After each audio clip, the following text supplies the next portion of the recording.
Welcome to the Vietnamese Poetry, Literature channel. Today we will listen to the work, The Boat in the Distance, by author Nguyen Minh Chau. Let's listen. Summary of the first part.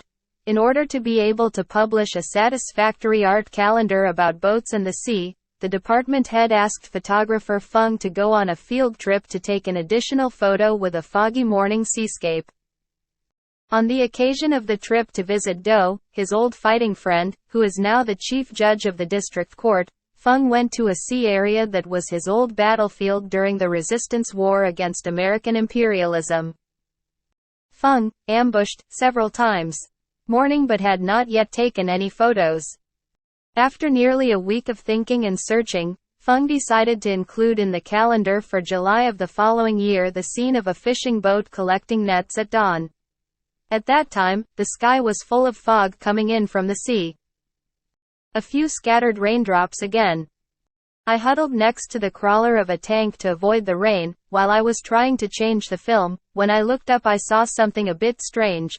A net boat that I guessed was from the fishing group earlier was rowing straight ahead.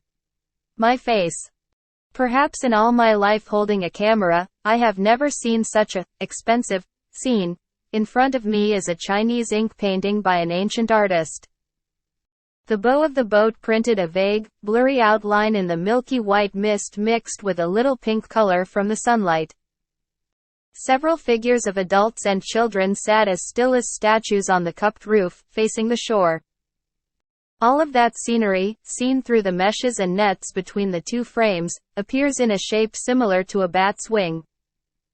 The entire scene, from lines to lighting, is harmonious and beautiful. The beauty is so simple and perfect that standing in front of it makes me confused, as if something is squeezing my heart. I wonder if someone discovered for the first time that beauty itself is morality? In a moment of confusion, I thought I had just discovered the truth of perfection, discovered a moment of purity of soul.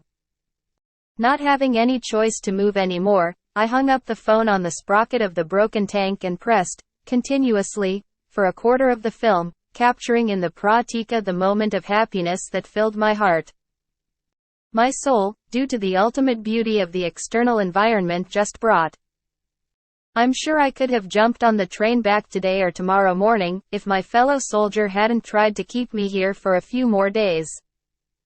At that moment, the boat crashed straight in front of where I was standing.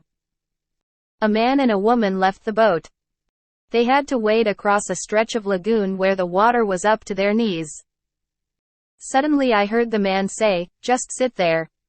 If you move, I'll kill you now." They certainly didn't see me. The woman was in her 40s, a familiar figure of coastal women, tall with rough features. Her face was pockmarked. The face is tired after staying up all night pulling the net, pale and seemingly sleepy. The man follows. The back is wide and curved like the back of a boat. Crow's nest hair. He walked with 8 legs, each step was sure, his sunburned eyebrows drooped down and his 2 evil eyes always stared at the back of the woman's faded and tattered shirt and the wet lower half of her body. From the tank where I was standing with the camera, walking more than 10 steps deeper inside, there was a mine-sweeping vehicle of the U.S. Army Corps of Engineers, a vehicle painted bright yellow and twice as big as a tank. 2 people passed in front of me. They went to the mine clearance vehicle. The woman stopped, looked up at the surface of the lagoon where the boat was docked for a moment, then raised one arm, perhaps intending to scratch or fix her hair, but then let it drop, looking down at her feet. The old man immediately became aggressive, his face turned red, he pulled out an old puppet soldier's belt from his body. It seemed like they had said everything they had to say to each other. Without saying a word he vented his anger. Angry like fire, he used a belt to whip the woman's back. He hit and panted, his teeth gritted, and with each blow he cursed in a painful groan. "Please die for me. You all die for me." The woman, with a look of resignation and patience, never made a sound, did not fight back, nor did she try to run away. Everything that happened surprised me so much that, for the first few minutes, I just stood there with my mouth open and watched. Then, I don't know when, I threw the camera on the ground and rushed forward. The shadow of a child rushed in front of me. I just recognized Fak, the boy who came down from the forest and slept with me since midnight. The boy kept running, his anger and tension made him run past without seeing me. Like a bullet on its way to its intended target, even though I called it, it still didn't look back. It ran a short distance between the tanks and then immediately jumped into the old man. Just like the woman, my boy is also a mute, and only now do I know how strong he is. When I ran to the place, the leather belt was already in the boy's hand. I don't know how he managed to grab the belt. He immediately straightened up, swung the iron buckle, and slammed it into the middle of his muscular, sunburned bare chest. Black, curly hair like tar grows up from the navel. The old man tried to grab the belt back but couldn't anymore, so he spread his wings and gave the boy 2 slaps, causing the boy to stagger and fall to the sand. Then he quietly walked away towards the water's edge to return to the boat. He never looked back, only his stooped and muscular back seemed to bow even lower, looking like a bear looking for a source of water, his 2 H-shaped feet leaving large and deep footprints on his face. Deserted sandy beach. The woman seemed to feel pain at this moment, both painful and extremely embarrassed and humiliated. Fak, my child. Mouth calling, the woman sat down in front of the boy, hugged him, then let go, clasped her hands, bowed, then hugged him again. The boy up until this point had not said a word, like a bullet shot at the man, and was now penetrating the woman's soul, shedding tears, and the boy, quietly gave a few words. His fingers gently touched the mother's face, as if wanting to wipe away the tears filled in the interlaced pockmarks. Then suddenly the woman let go of the child, walked quickly out of the broken tank yard, and chased the old man. Both of them returned to the boat. Moments later, the sandy beach returned to its vast and wild look. In the midst of the sound of the waves offshore echoing screams into the silence, it was just me and the boy standing alone in the middle of the broken tank yard, the boy still holding the belt in his hand. The two of us looked bewilderedly at a scene. At the lagoon bank just now the boat was parked. As in a strange old story, the fishing boat has disappeared. A summary. Knowing that Feng had witnessed his father's brutality, little Fak began to hate him.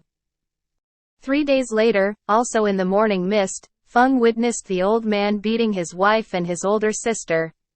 Took away the dagger that his younger brother intended to use as a weapon to protect his poor mother. Unable to bear it any longer, Feng rushed out to force the old man to stop his cruel act. The old man fought back. Feng was injured, he was taken to the district court's medical station. Here he heard the story of the fisherman woman with much sympathy and surprise. This is the second time the woman was invited by Do to do family work. It wasn't the first time she came to an office, but the woman still looked scared and confused, a look of awkwardness and fear that she didn't see even when she was standing in the middle of the tank yard. As soon as the woman was used to living in the middle of the water, she set foot in the room full of tables, chairs and papers and immediately went to a corner of the wall to sit. Sitting behind a large table, Do stood up and pointed to the rattan chair in front of him, trying to appear friendly. "Sit on this chair, why, please sit on this chair." It wasn't until the second turn that she dared to tiptoe and sit on the edge of the chair and try to shrink herself. Do asked. "So, have you thought about it carefully?" The woman looked up at Do, then looked down again. "Yes." Do nodded. He stood up. Suddenly he left the table to stand and hold on to the back of the chair where the woman was sitting. His voice became full of anger, completely different from the voice of a judge. "Every 3 days a mild illness, 5 days a severe illness. There is no husband like him in the whole country. I haven't asked his crime yet, but I just want to tell you right away, you can't live with that brutal man. What do you think?" The woman turned towards Do, naturally clasped her hands and bowed repeatedly. "I bow to you." What? The judge can arrest me, punish me with imprisonment, don't force me to leave him. At that time, I was sitting with my face hidden behind the calico curtain separating Doe's outside work area and his inner bedroom. After the woman's words, I felt that Doe's bedroom, filled with sea breezes, was suddenly sucked out of all the air, becoming very stuffy. I lifted the curtain and stepped out. The woman recognized me immediately. She squirmed and turned around in her chair like she was stung by ants, and I later realized that she thought the court had arranged for me to sit in the back to prepare to be a witness. Just sit there, Doe said with the excitement of a person protecting justice who just had more people come to reinforce him. He ran to the next room to carry a chair for me. At that time, in the eyes of the fishing woman, the judge was not Doe, who had returned to sit behind the big table, but me, with a few wounds that had already healed but still left marks on my face. It's up to you. Doe changed his way of addressing himself, taking on the outward appearance of a judge. Our principled policy is to call for harmony. While sitting down, the woman suddenly looked up and looked straight at us, one by one, with an initially slightly bewildered look. Thank you guys. The woman suddenly exclaimed in an urgent voice, this is me speaking honestly, thank you guys. Your hearts are good, but you are not business people, so you don't understand the hard work of people doing business. With just those opening words, the woman lost all her obsequious and fearful appearance. Different gestures, different language. To be honest, those words, especially those of a miserable woman, were not easy for us to hear. Although still young, Doe is also a district judge. As for me, the person she should be grateful to. But the woman revealed just that much sharpness, just enough to stimulate our curiosity. She looked out with tired eyes at the lagoon on the other side of the main road of the district town. There, the girl wearing a purple shirt was still waiting for her on a basket.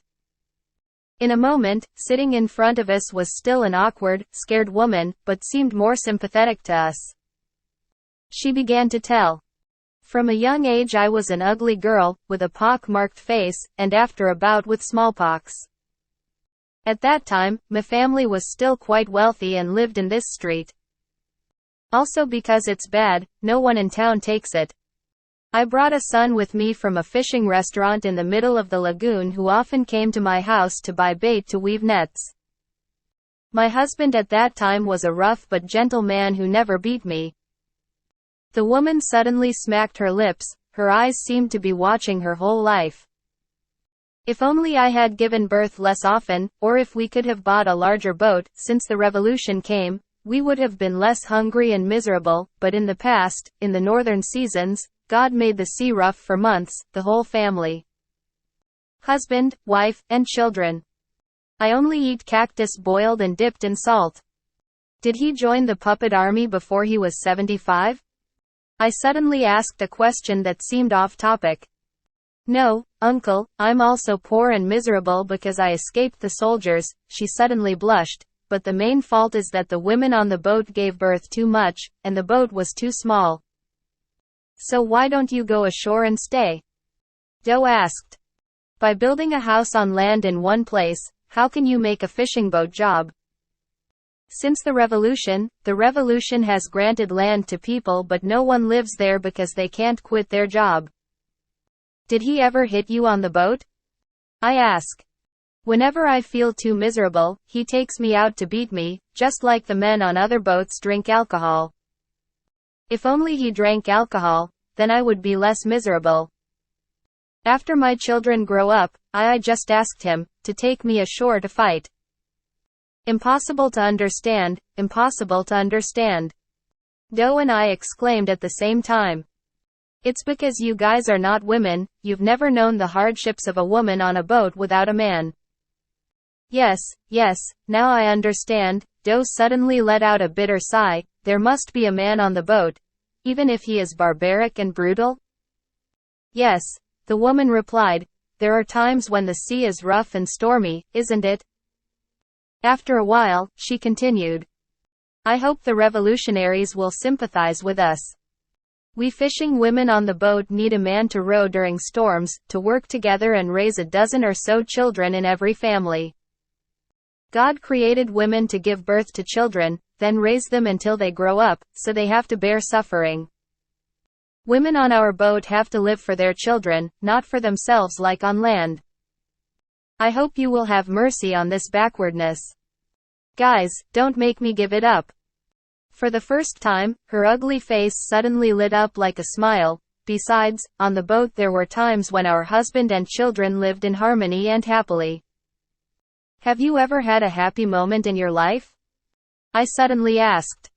Yes, Uncle. The happiest thing is when I sit and watch my children eat their fill. The district judge left the folding table and began to pile up stacks of files and papers. He paced back and forth in the room, both hands deep into the pockets of his old military uniform pants. Something had just broken in the mind of Bao Kong of the coastal town. At this moment, Do looked very serious and full of thoughts. The woman cried when she heard me mention Fak. But her love for her child, as well as her pain, as well as her profound understanding of life's meanings, never seemed to show clearly on the outside. Among the large group of children living on the boat, she did not love anyone as much as Fak, a boy who, from his temperament to his face, seemed to be taken from the old man who had once tortured her, and was not tactful. Will continue to torture her until she dies, if there is no revolution. She told us that, because she was afraid that the boy might do something foolish to his father, she had to send him to the forest to be raised by her father for half a year now. Living with his grandfather, the boy was happier than being on the boat with his parents. But every time he leaves, he runs away. The boy declared to the doctors at the boatyard that as long as he was in the sea, his mother would not be beaten. That afternoon, while Do met the old man to educate and discipline him, I returned to the boatyard.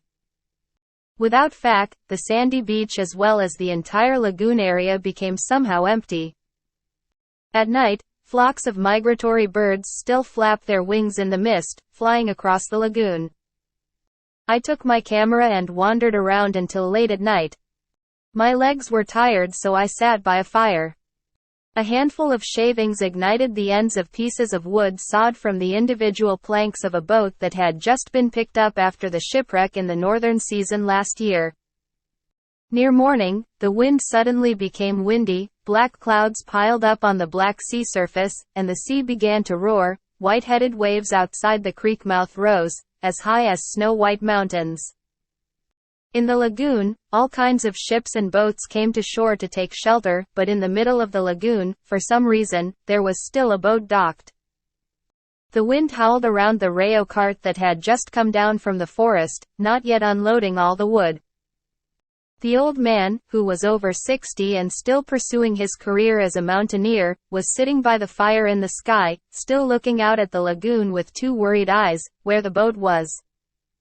The stove was also thrown by the wind all over the sand, red embers of fire flying around where the old man and I sat. I checked the pot of cooked rice for the old man and shouted, "Is this windy afternoon a level 11 storm?" Okay. The old man muttered, still not taking his eyes off the boat struggling against the waves and wind in the middle of the lagoon. Of the photos I brought back, one was selected. The department head was very pleased with me. Not only in that year's calendar but forever after, my photo is still hung in many places, especially in art-savvy families. Strangely, even though it's a black and white photo, every time I look closely, I still see the pink color of the morning dew I saw from the broken tank yard at that time, and if I look longer, I can always see it. The woman is walking out of the photo. It is a tall coastal woman with rough features, her shirt is faded with patches, the lower half of her body is wet, her pockmarked face is pale white from the sun. Pulled the net all night long. She took slow steps, her feet firmly planted on the ground, blending in with the crowd. 1983 short story The Boat is Far Away. Bold narrative style, philosophy of Nguyen Minh Chau.